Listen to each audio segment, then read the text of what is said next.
Welcome back to Tarot Page Philippines. This video, gawin po ang energy check para po sa may mga sun, moon, at rising na Pisces. So if you're new, subscribe, like, and share.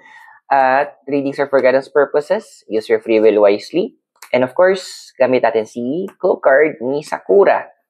Pisces, your energy check is the card of time.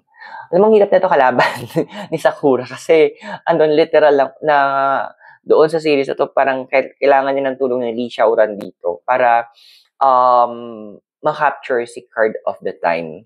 Pero si Li Xiaoran yung nakakuha nun eh. So this card is actually saying na time is a gift.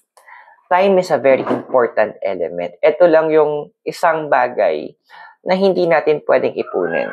Kasi memories ay ipon natin, di ba? Yung lakas natin, resources. But once ang oras na spend na siya, nagamit na, hindi na siya may babalik. But Pisces, pinapaalahanan ka ng card na to use your time wisely.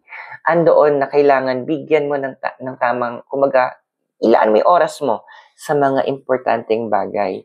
And kasi what I'm sensing, may iba sa inyo, andoon na nagwawalo kayo, masyado kayo affected ng emotions nyo. Yes, I know, medyo mahirap kontrolin ng emotions, pero at the end, ikaw ang captain ng ship, ikaw ang master ng soul mo. Get up, Pisces, take this as a sign, tayo ka na, hinga ng malalim, and then continue natin yung laban. Madami naghihintay sa'yo, madami nakakamiss sa'yo, kasi madami nagmamahal sa'yo. Spend your time with them. I hope nakatulong yung reading. Those are for guidance purposes. Use your free will wisely. And kung bago ka, subscribe, like, and share. So Pisces, maraming salamat. God bless. Namaste. Hare Krishna and blessed be. And I hope to see you on our next video. Bye!